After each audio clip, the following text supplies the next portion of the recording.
शांति। ओम शांति। ओम शांति।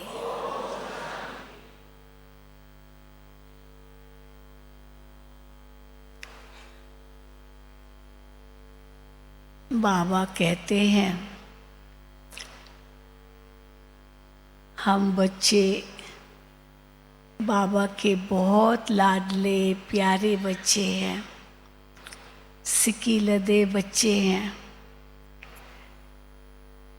और हर मुरली में बाबा हमें कितने टाइटल देते हैं। कोई ऐसी मुरली नहीं होगी जिसमें बाबा ने हमें कोई नया टाइटल न दिया हो। वो टाइटल्स का अगर हम लिस्ट निकालें तो बहुत लंबी लिस्ट निकल आएगी। लेकिन इससे क्या सिद्ध होता है कि बाबा का हम बच्चों से बहुत प्यार है। ये प्यार की निशानी है।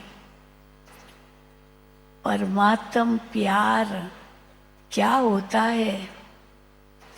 परमात्मा हम आत्माओं को कैसे प्यार देते हैं वो बाबा की मुरलियों से पता चलता है।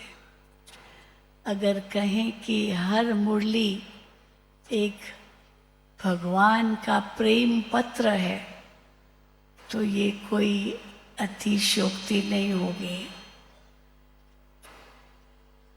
बाबा हम बच्चों को कितनी ऊंची दृष्टि से देखते हैं, किस रूप में देखना चाहते हैं, वो सब मुरलियों से पता चलता है। लेकिन हम उसका रिटर्न कितना देते हैं वो हम अपने आप से पूछें। उनका रिटर्न हम क्या देंगे? बाबा कहते हैं कि उतना ही प्यार बाबा को भी हम देते हैं। पूछिए अपने आप से। भगवान तो बहुत प्यार करते हैं, लेकिन हम कितना प्यार करते हैं? और उस प्यार का सबूत क्या है? अगर हम कहते हैं कि हाँ हमारा बाबा से बहुत प्यार है तो उसका सबूत क्या है? सबूत भी तो चाहिए ना। बाबा हमसे और कुछ नहीं मांगते, बस हमें यही कहते हैं, बच्चे मेरे प्यार में समाये रहो। जो मैं तुम्हें प्यार देता हूँ उस प्यार में समाये रहो। अब कैसे हम समाये, ये अभी आज का विषय है। परमात्म प्यार में समाये रहने की विधि। समाये रहने के लिए क्या जरूरी है? समान बनना। ये एक बहुत बड़ी आवश्यकता है अगर हम प्यार में समाये रहना चाहते हैं तो। जिस प्रकार हम स्थूल रूप में देखते हैं कि अगर हमारे पास पानी है और हम उसमें तेल डालते हैं तो वो तेल पानी में समाएगा नहीं। उसकी स्पेसिफिक डेंसिटी अलग है, पानी की अलग है, तो वो ऊपर से ही तैरेगा। लेकिन अगर हम पानी डालेंगे तो वो पानी समा जाएगा। अर्थात अगर समाना है तो उन जैसा बनना पड़ेगा। उन जैसा अगर हम नहीं बनते तो हम समा नहीं सकते। भले हम भगवान को कितना भी याद करते हैं, भक्ति मार्ग में भी बहुत याद करते हैं। नवधा भक्ति करने वाले तो कितना याद करते हैं, परंतु याद भी कितने प्रकार की होती है, पता है ना?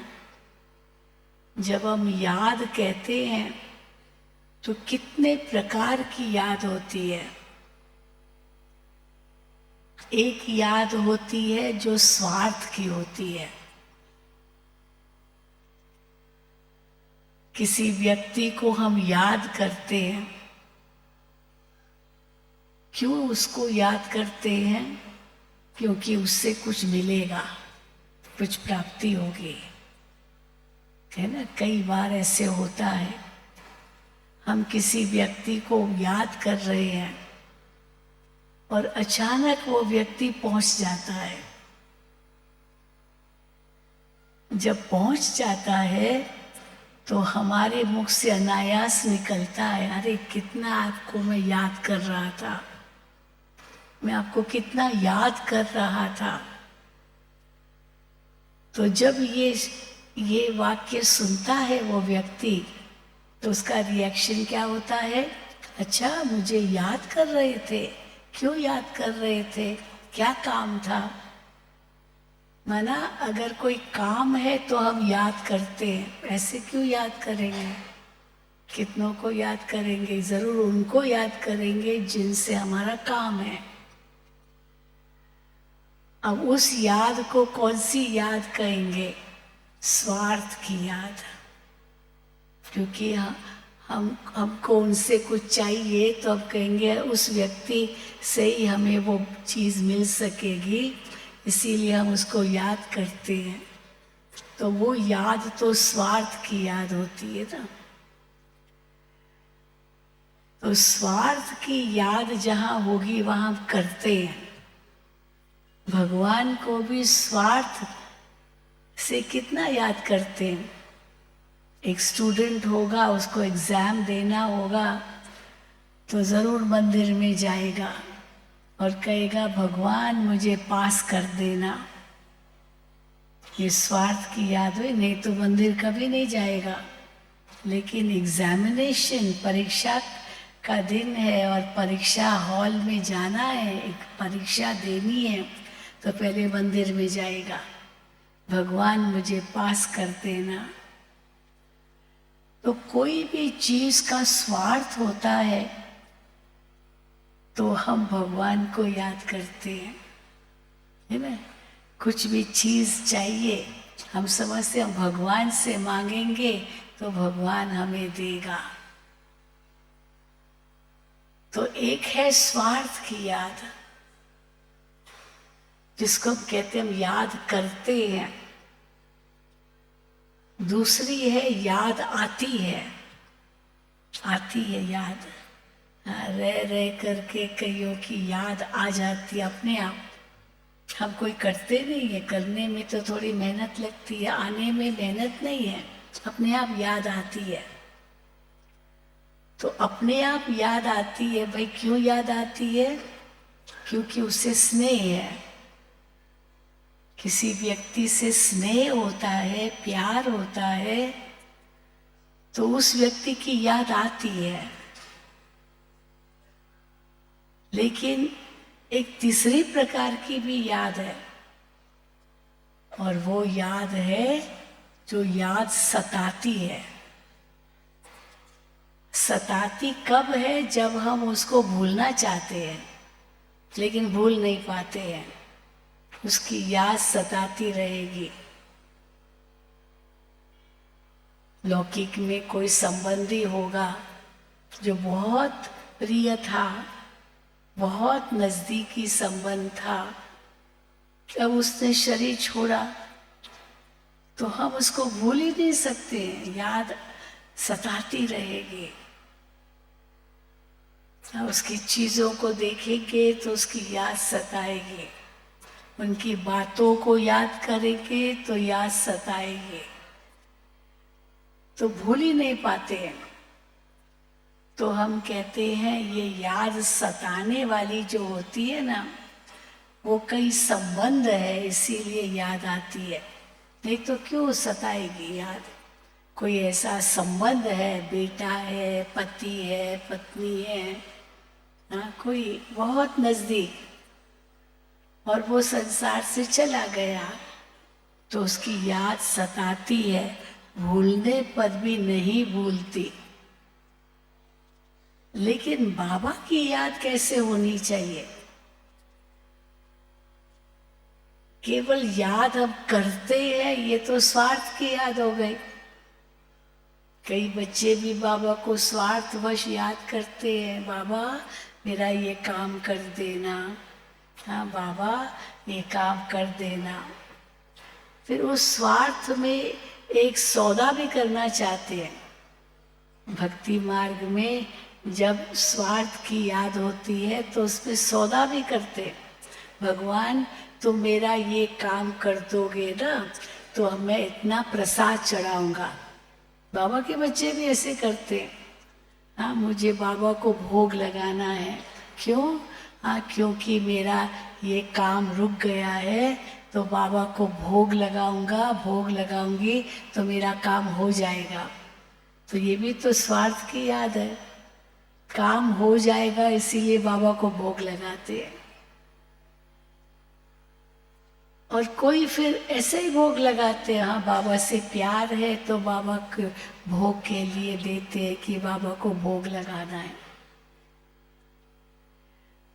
तो ये 3 प्रकार की जो यादें हैं, वास्तव में वो कोई बहुत ऊंची यादें नहीं है। लेकिन एक चौथी याद है जिसको हम कहते हैं समाने वाली याद। आने वाली, करने वाली, सताने वाली नहीं। क्योंकि ये जो 3 प्रकार की यादें, ये दुख भी दे सकती है, दुख भी दे सकती है। स्वार्थ की याद हमने चलो की कि कोई काम मेरा हो जाए, और वो काम नहीं हुआ तो हम कहेंगे अरे उसको कितना याद किया, उसने काम ही नहीं किया मेरा। कितना मैंने उसको कहा पर वो उसने किया ही नहीं। तो उस याद में कोई सुख नहीं है, वो दुख है। आने वाली याद भी चलो कोई स्नेह के कारण है। वो स्नेह भी तब उत्पन्न होता है जब उसका कोई गुण देखते हैं, कोई विशेषता देखते हैं, तो उनसे थोड़ा स्नेह हो जाता है। एक बच्चे से भी स्नेह होता है। बच्चा बहुत प्यार से मुस्कुराता है, बड़ा प्यारा लगता है, तो कितना स्नेह हो जाता है उस बच्चे से। तो कोई विशेषता है, कोई गुण है, तो हम हाँ उसकी याद आती है।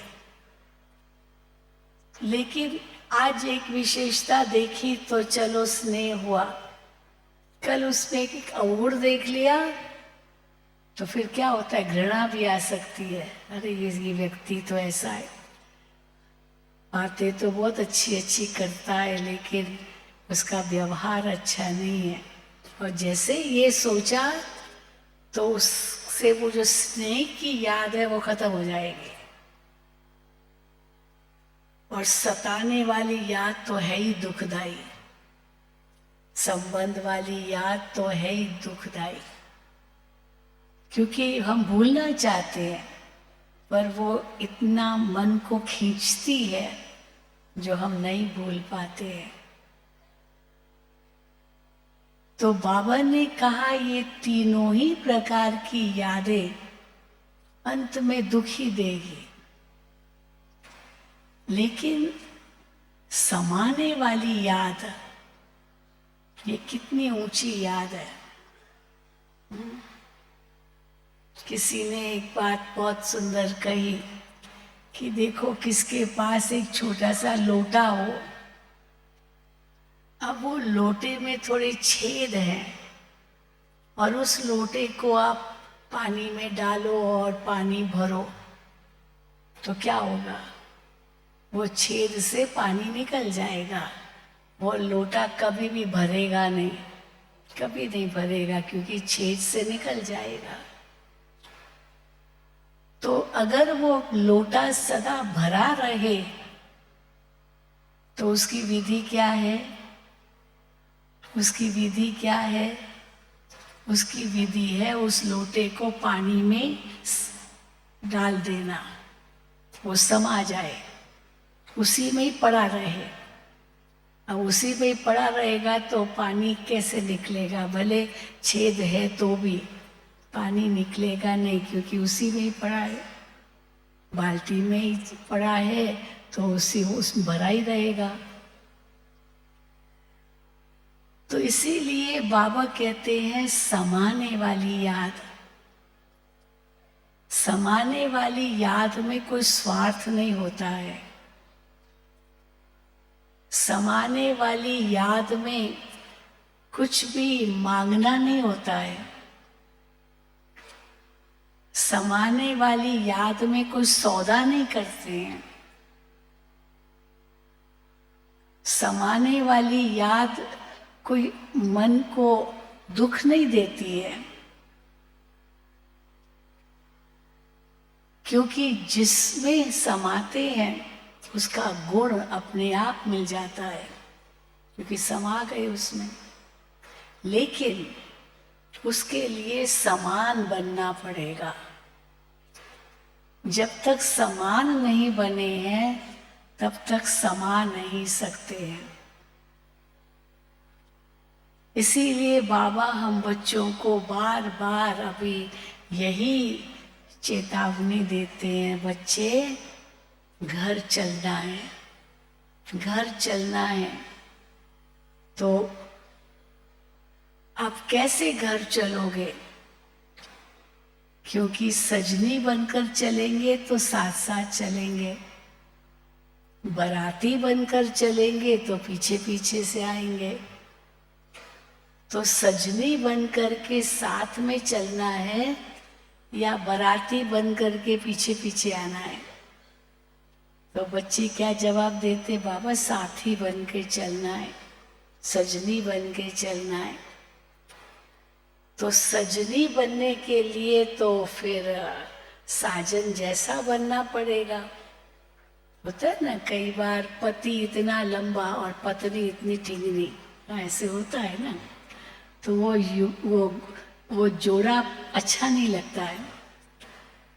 पति इतना काला और पत्नी इतनी गोरी, मान लो, तो वो भी जोड़ा अच्छा नहीं लगता है, दोनों एक जैसे हो। तो भगवान इतना ऊंचे से ऊंचा, सर्वोत्तम, सर्व आत्माओं का पिता, सर्व गुणों का सागर, और बच्चे कैसे? पतित, दुखी, अशांत, विकारी। भक्ति मार्ग में तो ऐसा ही थे ना हम। भगवान को यही कहते थे, हाँ भगवान तू तो कितना ऊंचा हो, ऊंचे से ऊंचा भगवान, और मैं कितना नीच। तो वो इतना ऊंचा और मैं इतना नीच, तो मिलन भी नहीं होगा, बिल्कुल मिलन नहीं होगा। भगवान तू तो निराकार और मैं तो ये साकार, तो भी मिलन नहीं होगा। कैसे मिलन होगा? निराकार और साकार मिलेंगे कैसे? या तो पहले वो निराकार साकार बने, या फिर साकार निराकार बने, दोनों एक जैसे हो तब तो मिलन होगा। तो वो मिलन क्यों नहीं हुआ? क्यों बाबा कहते हैं कि वो भक्ति मार्ग में तो केवल कर्म कांड ही है, बस वो मिलन का अनुभव नहीं है, क्योंकि बहुत अंतर है। इसीलिए कई कह देते आत्मा परमात्मा में विलीन हो जाए। समाधि जब कहते हैं, योग करते हैं तो वो लास्ट की स्टेज बताते समाधि। यम नियम आसन प्राणायाम, प्रत्याहार ध्यान धारणा, फिर समाधि। समाधि माना उसमें समा गया। पर वो समाधि की अवस्था तब होगी जब ये इतने सारे हम पास करेंगे, यम नियम आसन प्राणायाम प्रत्याहार ध्यान धारणा, फिर समाधि। तो बाबा भी हमें क्या कहते हैं, समाधि का मतलब हो गया कि समान हो गए। सम माना समान, समान हो गए, समा गए। तो समाने के लिए समान बनना पड़ेगा, ये बहुत जरूरी है।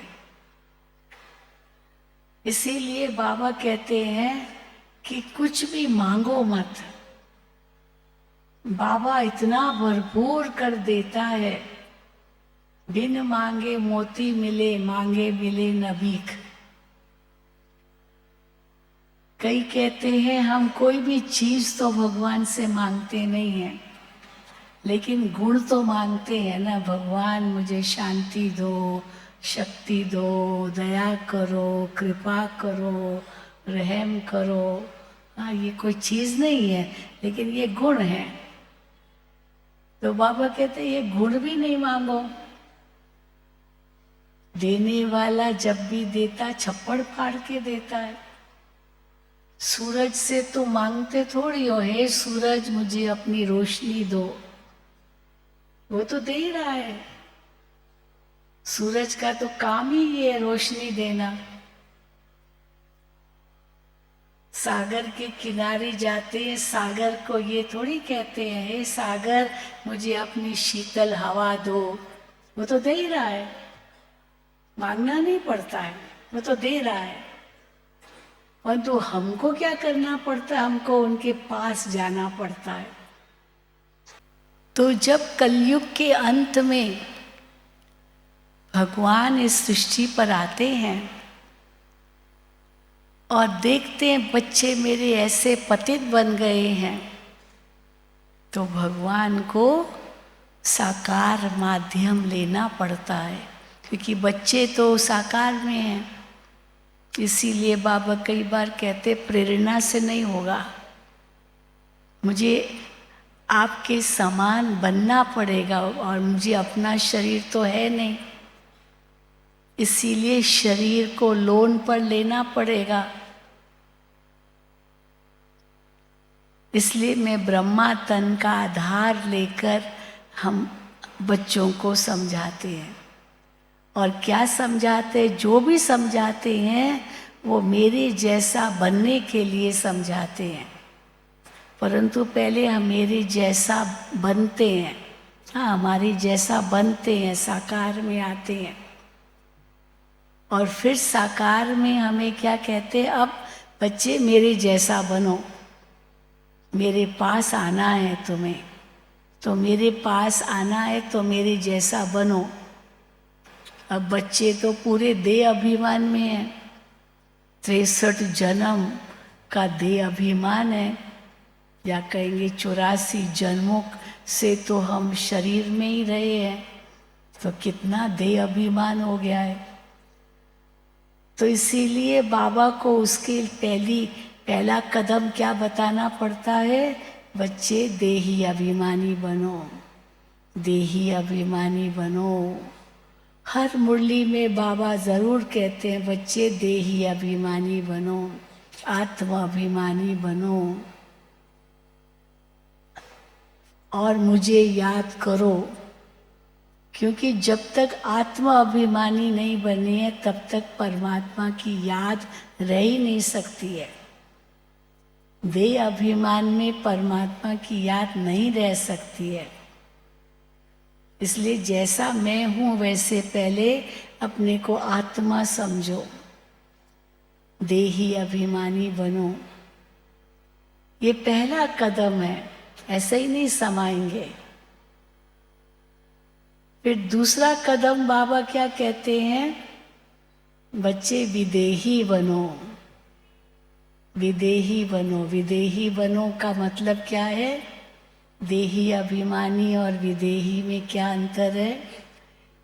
विदेही बनो माना जो बाबा की आजकल की जो व्यक्ति इशारे भी चले, एक सेकंड में शरीर से न्यारे हो जाओ, फिर वापस शरीर में आओ और कर्म करो, फिर शरीर से न्यारे हो जाओ, बीच बीच में शरीर से न्यारे हो जाओ, फिर कर्म करो।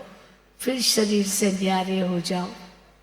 और उसका बहुत सुंदर उदाहरण बाबा क्या देते हैं, जैसे कछुआ। कछुआ चलता है, फिर उसको नहीं चलना है तो अंग समेट लेता है। अंग निकाले फिर समेट लिया।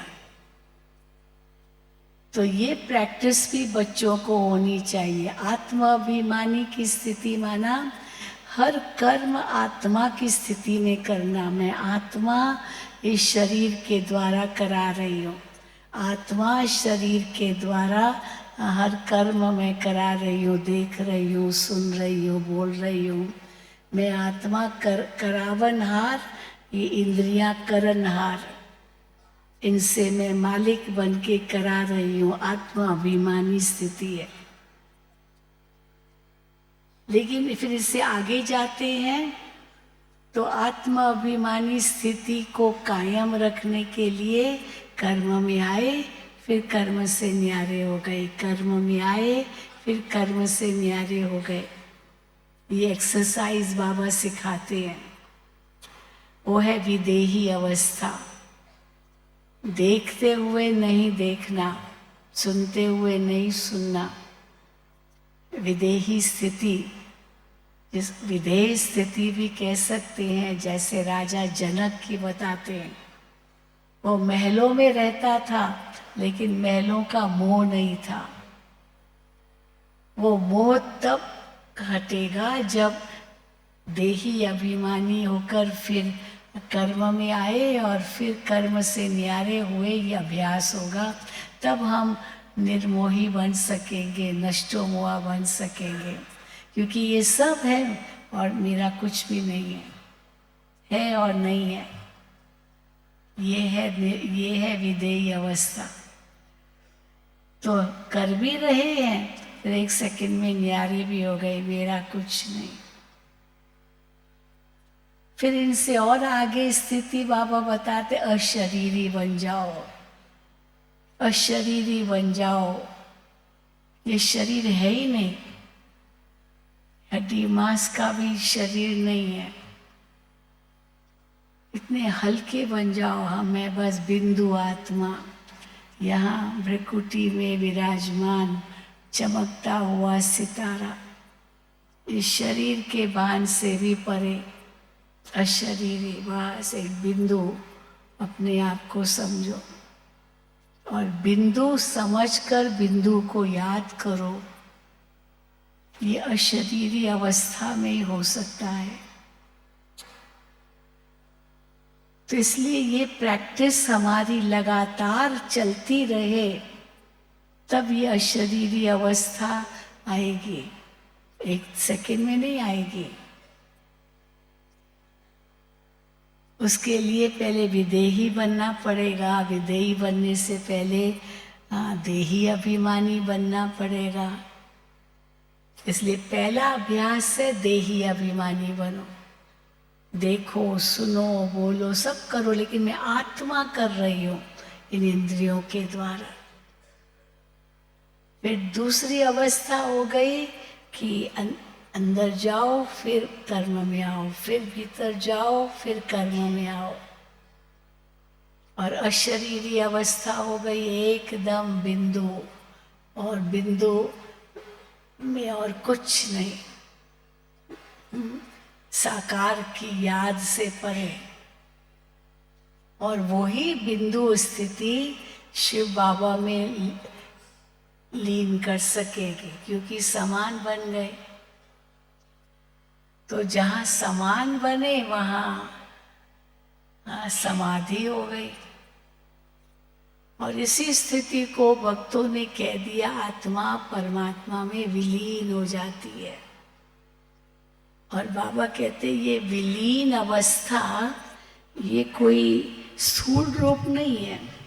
कोई स्थूल रूप में हम विलीन नहीं होते हैं। स्थूल रूप में कोई चीज ऐसे मिलती नहीं है। वो तो पानी पानी में मिल गया, बूंद सागर में समा गई, तो बूंद का अस्तित्व खत्म हो गया, वो सब सागर सम हो गए। लेकिन यहाँ हम ऐसे मिलते नहीं हैं। क्योंकि आत्मा भी अनादि अविनाशी, परमात्मा भी अनादि अविनाशी। अगर विलीन इस प्रकार से हो गई, उसमें समा गई, तो उसका अस्तित्व तो खत्म हो जाएगा। लेकिन आत्मा का अस्तित्व कभी खत्म नहीं होता है, इसमें लीन होने का तो प्रश्न ही नहीं है। लेकिन हाँ, बाबा की याद में हम लीन हो सकते हैं। इसीलिए कहा, हाँ, इंग्लिश में भी कहते हैं लॉस्ट इन लव, हिंदी में कहेंगे प्रेम में खो गया। प्रेम में खो गया। जब किसी के प्रेम में होते हैं तो जैसे उसकी याद में खो जाते हैं। तो खो जाना माना जैसे समा जाना, उनके समान बन जाना, विलीन हो जाना। परंतु उसमें इतनी समानता चाहिए। बिना समानता के विलीनता की अवस्था कभी नहीं आएगी, या आप प्रेम में खोने की अवस्था भी कभी नहीं आएगी। अब तक तो केवल मांगते ही रहे, वस्तु तो मांगते ही रहे। चलो, हमने कहा नहीं बाबा, वस्तु नहीं मांगेंगे। तो जो बाबा ने दिया उसका धन्यवाद करते हैं, धन्यवाद भी करते हैं। फिर बाबा कई बार कहते हैं, बच्चे धन्यवाद भी खाएगा। एक पिता का तो फर्ज है बच्चे को हक देना, वर्षा देना। वो अपना जो हक है वो बच्चा लेता है, धन्यवाद की बात क्या है ना। बाबा कई बार यहाँ तक ले जाते हैं, बच्चे ये तो मेरा फर्ज है, मुझे बच्चों को सुखी करना है। हर पिता का ये फर्ज होता है अपने बच्चों को सुखी करे। दुखी करने का कभी संकल्प नहीं आता पिता को। तो भगवान कहता है, मैं तो ये फर्ज निभाता हूँ जो तुमको मैं सतयुग का वर्षा देता हूँ, स्वर्ग का अधिकारी बनाता हूँ, क्योंकि तुम मेरे बच्चे हो। फिर बाबा से हम गुण मांगते हैं। बाबा कहते हैं गुण भी मांगने की जरूरत नहीं है, गुण तो हमें लेना है, गुण लेना है, गुण मांगना नहीं है। जैसे सूरज से आप लाइट या शक्ति मांगते नहीं हो, बस लेते हो। सागर से आप ठंडी हवा मांगते नहीं हो, लेते हो। इसलिए अंग्रेजी में क्या कहते हैं, values can not be taught. खाली पढ़ाए नहीं जाते हैं। मूल्य शिक्षा में खाली मूल्यों को पढ़ाना नहीं होता है, वो तो जीवन में धारण करने की बातें हैं ना। तो जो टीचर में होगा वही स्टूडेंट्स देख करके सीखेंगे, खाली पढ़ाने से नहीं सीखेंगे, पढ़ाने से नहीं सीखेंगे। दिखाते ना महाभारत में द्रोणाचार्य ने पांचों ही पांडवों को वो शिक्षा देता था। तो शिक्षा में उसने ये सिखाया, क्रोध नहीं करना है, क्रोध नहीं करना है, और कल ये पाठ पक्का करके आना। तो अगले दिन पाठ पक्का करके आए, क्रोध नहीं करना है।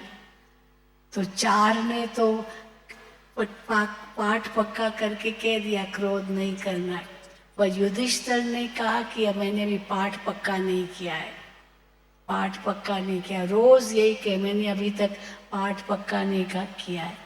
तो द्रोणाचार्य उनसे पूछते, क्या बड़ी बात है, यही कहना ना क्रोध नहीं करना है, लेकिन पाठ पक्का नहीं किया, यही कहता रहा। तो एक दिन द्रोणाचार्य को गुस्सा आ गया, तुमने ये छोटा सा पाठ भी पक्का नहीं किया, इतना भी पाठ पक्का नहीं किया। गुस्से से कहा। तो कहा हाँ, अभी पाठ पक्का होगा, क्योंकि मुझे गुस्सा नहीं आया। मुझे गुस्सा नहीं आया माना पाठ पक्का हुआ, लेकिन वो द्रोणाचार्य का पाठ पक्का नहीं हुआ। वो कच्चा ही रह गया दूसरों को सिखाते सिखाते। इसलिए बाबा पंडित का मिसाल देते ना, वो खुद नहीं कर सका, उनके जो जिज्ञासु थे वो तो कर लिया, क्योंकि वो उनकी भावना थी। खुद तो तर्क वितर्क में चला गया। तो इसलिए कहते हैं values cannot be taught but they are caught. जो हम करते हमको देख दूसरे करते हैं, है ना। मेरे अंदर शांति है, आप मुझे कहो बहन जी आप में तो कितनी शांति है, कितना धीरज है, मुझे भी थोड़ा दे दो ना। अब मैं कैसे दूँ आपको, शांति कैसे दूँ, धीरज कैसे दूँ। ये शांति है, धीरज है, कैसे पता चलता है?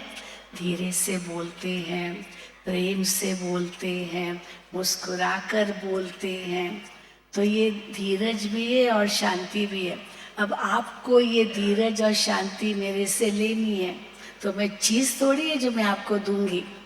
आप कहेंगे देखो ये कितना शांति से बोलती है, ये कितना धीरज से बोलती है, मुझे भी ऐसे करना है, मुझे भी ऐसे करना है। तो सचमुच वो आ जाएगा ना। तो मैं सिखाऊंगी क्या आपको, मैं तो कर रही हूँ, आप खुद समझ कर करो। तो इसलिए ये मूल्य सिखाए नहीं जाते हैं, ये धारण किए जाते हैं। तो इसलिए बाबा हम बच्चों को कहते हैं ये मांगने की चीज नहीं है। शिव बाबा हमें शांति दो, शिव बाबा हमें शक्ति दो, शिव बाबा हमें दया करो। आज भी बाबा ने कहा, बच्चे कहते हैं बाबा कृपा करो। बाबा कहते कृपा क्या करूं? तो पुरुषार्थ करो। कृपा क्या मांगते हो? बाबा आशीर्वाद दो। बाबा कहते खुद अपने पर आशीर्वाद करो। आशीर्वाद करे, हाथ रख दिया सिर पर तो हो गई क्या आशीर्वाद? कर्म तो ऐसे है नहीं। कर्म भी तो आपके ऐसे हो तब तो अपने आप आशीर्वाद मिलेगी, दुआएं अपने आप मिलेगी। दुआएं मांगनी नहीं होती है, दुआ करो ये मांगना थोड़ी होता है। आप श्रेष्ठ कर्म करो, दुआएं अपने आप मिलेगी, मांगने की बात ही नहीं है। तो भक्ति मार्ग में हम सब कुछ मांगते ही थे, मांगते ही थे। अब ज्ञान मार्ग में बाबा कहते मांगो नहीं। भक्ति मार्ग में समझते थे कि हम केवल पूजा करते हैं, पाठ करते हैं, जप करते हैं, तप करते हैं, हवन करते हैं, तीर्थ करते हैं, गंगा स्नान करते हैं, हम बहुत आस्तिक है। लेकिन बाबा क्या कहते हैं, परमात्मा कौन है ये पता ही नहीं है, मैं कौन हूँ ये पता ही नहीं है। तो आस्तिक थोड़ी हुए, नास्तिक हुए। नास्तिक को तो पता ही नहीं। दुनिया वाले हमें कहते हैं आप लोग नास्तिक हो, ये सब नहीं करते हो। हम कहते हैं हम तो, आप नास्तिक हो, आप जानते ही नहीं हो परमात्मा कौन है ना। भगवान ने तो हमें आस्तिक बना दिया। हम खुद को पहचानते हैं, परमात्मा को पहचानते हैं। कई कहते ना भाई परमात्मा को हम आप जानते हो, पूछते हैं। हम कहते हैं हाँ जानते हैं। हम जानते भी हैं, मानते तो है ही हैं। हम मानते भी हैं, जानते भी हैं और उन जैसा बनते भी हैं। खाली मानते और जानने की बात नहीं है, हम उन जैसा बनते भी हैं। अब कैसे बनते हैं वो फिर बाबा विधि बताते हैं कि मेरी याद में खो जाओ। इसीलिए मांगो नहीं, शिव बाबा मुझे शांति दो, शक्ति दो, लेकिन अपनी विधि को बदलना है। कैसे? शिव बाबा आप शांति के सागर हो, पहचानो उनको, सागर है वो, बेहद है। और मैं आत्मा आपकी संतान शांत स्वरूप हूँ। मैं हूँ ना, वो तो मेरा स्वभाव है, मेरा ही स्वभाव है। शांति को ढूंढनी थोड़ी है, जंगल में थोड़ी जाना है शांति के लिए, वो तो मेरे पास ही है। मैं आत्मा ही उसका स्वरूप हूँ। ये मेरी अपनी निजी शक्ति है शांति, जो हमें मांगनी नहीं है, परंतु बाबा के सानिध्य में अनुभव करनी है। तो सानिध्य में अनुभव कैसे करेंगे? जब अधिकार से उसको हम ग्रहण करेंगे, तभी तो सानिध्य में वो लेंगे ना। इसलिए हम ये नहीं कहेंगे शिव बाबा आप तो शांति के सागर हो, मुझे शांति बाबा दो, मुझे शांति दो। आप शांति के सागर हो, बैठो शांति के सागर के सामने, और बाबा आप शांति के सागर हो, मैं आत्मा आपकी संतान शांत स्वरूप हूँ, और खो जाओ शांति में। इसी को ही तो कहते हैं समा जाना। उस शांति के सागर में खो जाओ और एकदम मन इतना शांत हो जाए। तो प्रेम भी एक गुण है, तो प्रेम के सागर में खो जाओ। कैसे खोते हैं प्रेम में? भक्ति मार्ग में भी भगवान के प्रति प्रेम दिखाते हैं, महिमा करते हैं ना। ये महिमा करना या स्तुति करना या कीर्तन करना, ये कीर्तन भी क्या होता है? कीर्ति है। कीर्ति माना उनकी स्तुति, उनकी विशेषताएं गाना, की कीर्ति गाना, तो वही तो कीर्तन होता है। तो जो कीर्ति कर हम गाते हैं, वो गाते गाते गाते फिर मांग लेते हैं कीर्ति, भगवान आप ये हो, वो हो, वो हो, अब मुझे भी थोड़ा दे दो। आप करुणा सिंधु हो, रहम दिल हो, ये हो, ये हो, मुझ पर भी रहम करो। अब ये क्या हुआ? ये मांग लिया। तो बाबा कहते ये मांगने की चीज नहीं है, वो है तो मैं आत्मा उसकी संतान हूं, अधिकारी हूं, ये उसका फर्ज है देना। ये रहम ही है, इतना ज्ञान बाबा देते हैं, ये उसका उनका रहम है हमारे ऊपर। तो ये फर्ज अदा ही निभा रहे हैं। बच्चे मांगते क्यों? भिखारी मांगता है, अधिकारी नहीं मांगता है ना। कई बार हम देखते हैं ना, सर्वेंट होगा, वो साहब से कहेगा साहब मुझे थोड़ा 10 रुपया चाहिए, आप 10 रुपया हमको दीजिए ना, तो ऐसे हाथ फैलाएगा। लेकिन बेटा हाथ थोड़ी फैलाएगा, वो जेब से 10 रुपया निकाल के कहेगा डैडी मैं 10 रुपया लेता हूँ, अधिकार रखेगा। और पिता भी कहेगा हाँ बेटा ले जाओ। और भिखारी ऐसे निकालेगा तो, सर्वेंट निकालेगा तो कहेंगे चोरी कर रहा है। आप बताएगा पिता को बेटा कि डैडी मैं ले रहा हूँ। अब डैडी भी यही कहेगा ना, बच्चों के लिए तो है सब कुछ।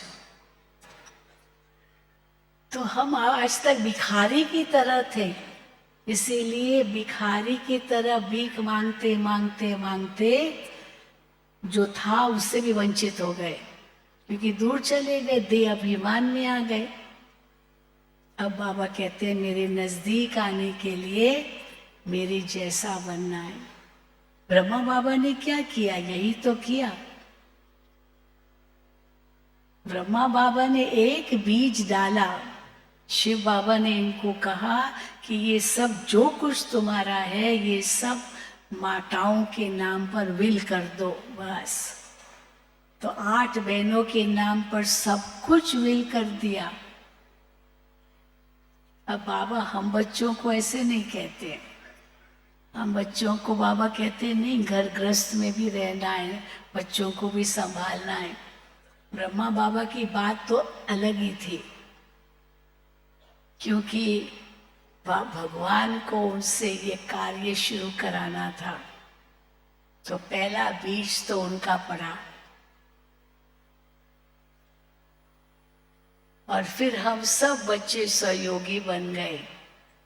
फिर दादी जी भी कहती थी नहीं, हिस्सा निकालो, अपने लौकिक को भी खुश करो, अपने लिए भी रखो, हाँ ये धंधे में भी लगाओ, सेविंग भी करो, ये अपना बजट खुद तैयार करो।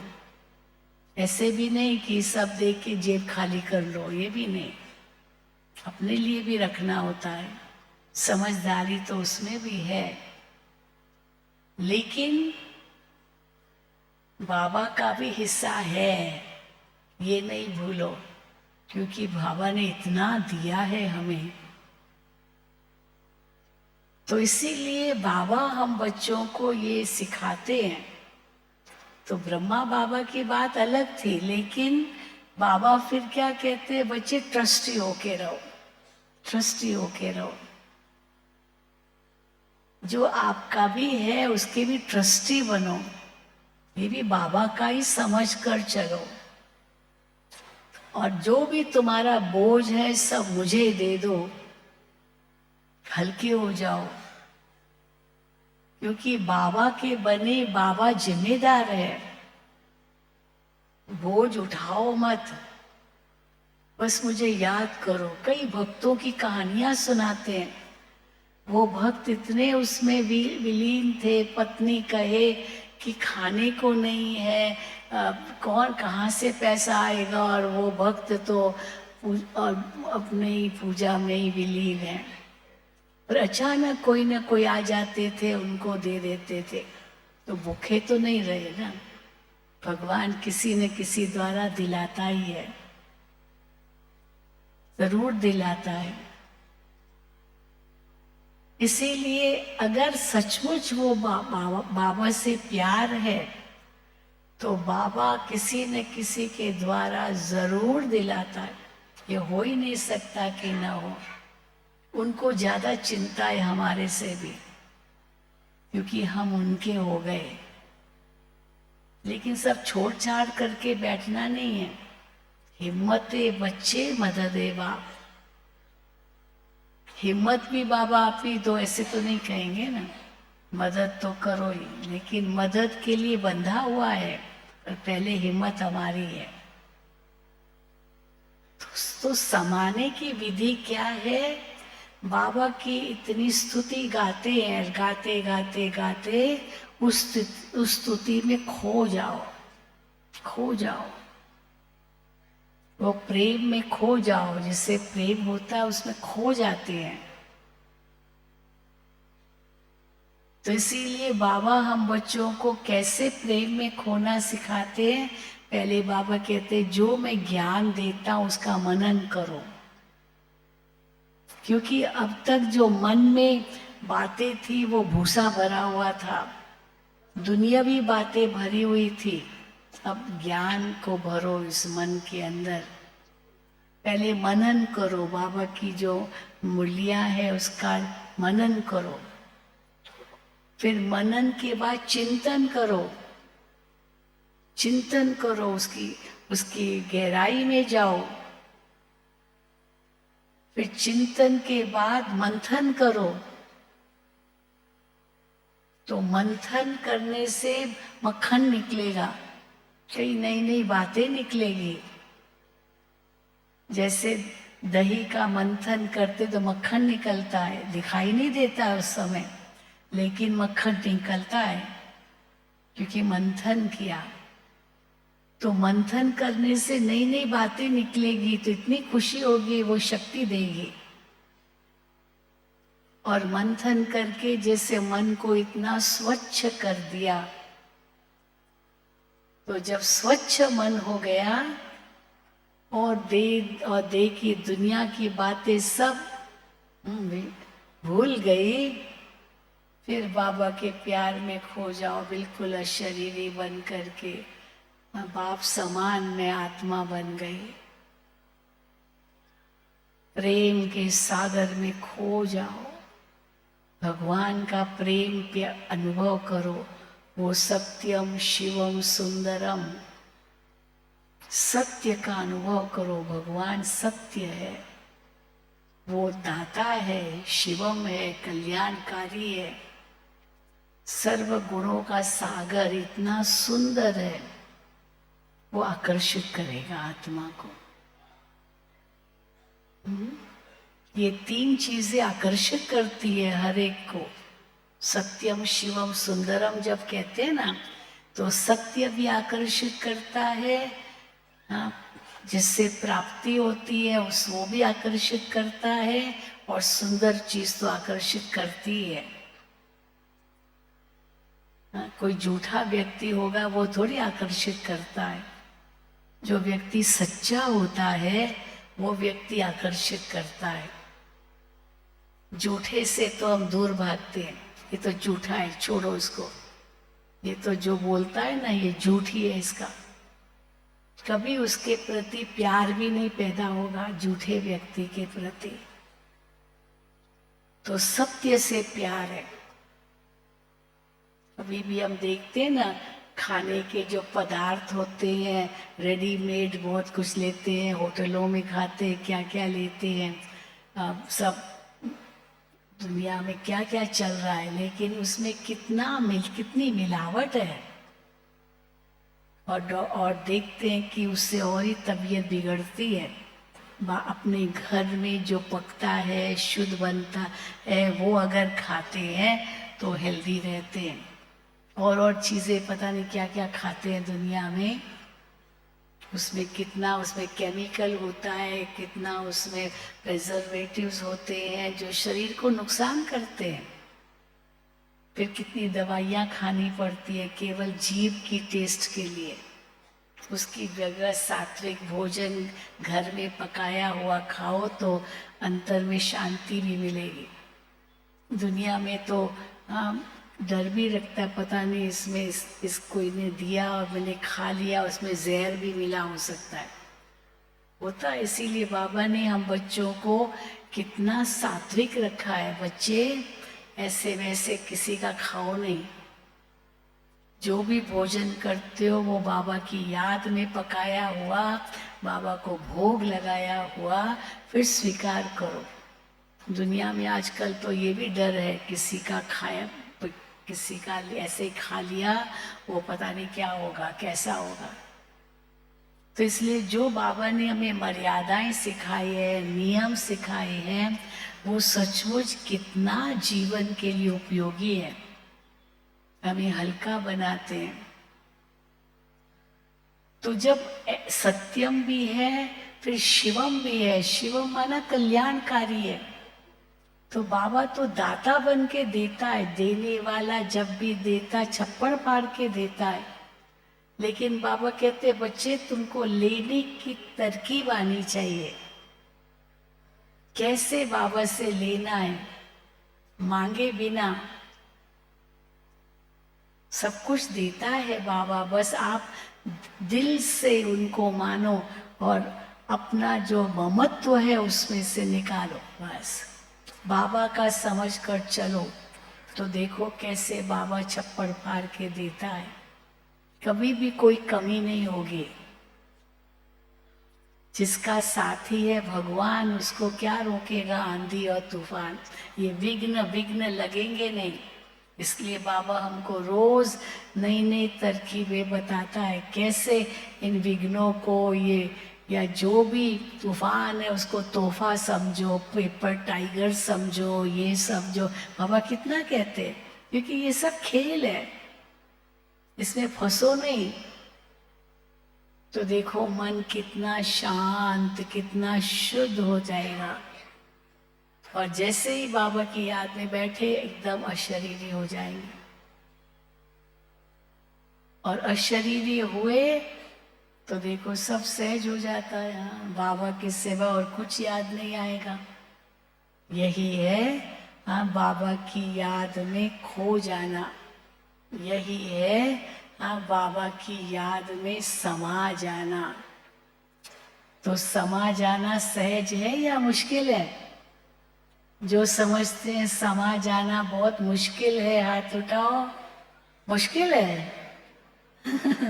हाँ बताओ माताएं, जो समझती है बहुत मुश्किल है, हाँ मेरे से नहीं होता है, वो बताओ, हाथ उठाएं जो समझते मुश्किल है।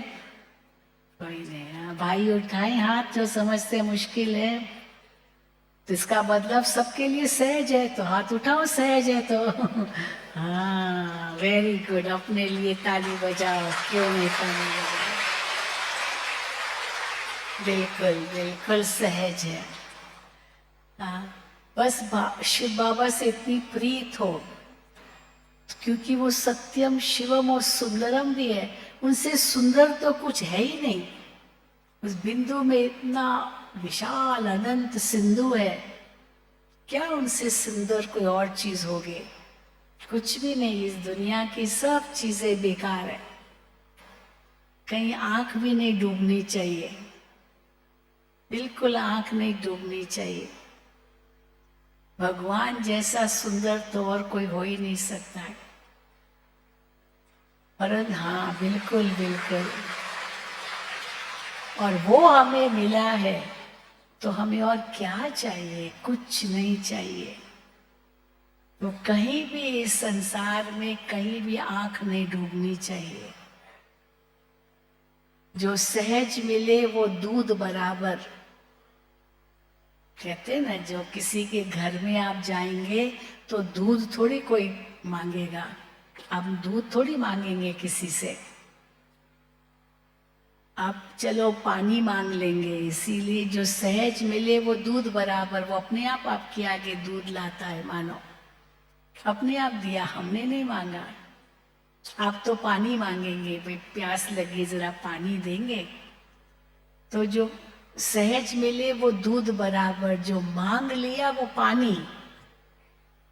दूध में तो शक्ति है, क्योंकि सहज सहज मिला वो शक्ति है। मांग लिया वो पानी है, केवल प्यास बुझाएगा उस समय। हम किसी से कुछ मांगते हैं, वो कहेगा लो भाई दे दो, नहीं मांग रहा है बार बार, दे दो। तो भले भारी मन से भी देगा क्योंकि हमने मांगा, पर वो पानी का काम करेगा, वो शक्ति नहीं देगा, क्योंकि हमने मांगा और तब उसने दिया। और जो खींच लिया, जबरदस्ती ले लिया, चोरी करके, डाका करके, खून करके, दुनिया में तो क्या नहीं होता है। वो जो खींच लिया वो रक्त बराबर, न वो हमको सुख देगा और उसको तो सुख दिया ही नहीं, क्योंकि खींच लिया उनसे। वो रक्त बराबर है। जैसे किसको गोली मारते खून निकलता है, तो वो खून किसके काम आता है? किसी के भी काम नहीं आता है। और खुद स्व इच्छा से ब्लड डोनेशन देते हैं ना, है ना, ब्लड हाथ ऐसे करते हैं तो वो खून लेते हैं, वो काम आएगा। जरूरतमंदों को हमारा खून काम आएगा। इसलिए ब्लड डोनेशन कितना बाबा के बच्चे करते हैं। आप लोगों ने भी किया होगा, जिन्होंने अपना ब्लड डोनेशन किया, खून दान किया, वो हाथ उठाए। देखो, अरे वाह, इतनों ने किया है, बहुत अच्छा। बहनों ने भी किया, बहुत अच्छा। आजकल तो वो भी मांग, रोटरी क्लब वाले, लायंस क्लब वाले और भी कई मेडिकल हॉस्पिटल्स, हाँ, आँखों का भी डोनेशन करते हैं। मेरे मरने के बाद मेरी ये वाली आँखें देना, किडनी देना। हाँ, क्योंकि अगर वो ब्रेन डेड है तो थोड़े समय के अंदर वो अगर अंग है वो निकाल सकते हैं, तो ब्रेन डेड है, खत्म। और डॉक्टर तो जवाब दे चुके हैं, ब्रेन डेड है, तो फिर समझेंगे शरीर तो कोई काम का नहीं। पर पहले लिख देते हैं मेरा अंग जो शरीर है वो अस्पताल में देना। बहुत भी करते हैं ये भी, कि वो परीक्षण हो स्टूडेंट्स के लिए। माना ये भी एक दान है, अंत तक दान है। एक माँ, एक बहन अब बता रही थी कि मेरी लौकिक माँ जो थी उसने यही कहा था कि मुझे ना ये चेन्नई जाना है, चेन्नई जाना है। चेन्नई जाना माना मद्रास जाना है, मुझे देखना है, देखना है।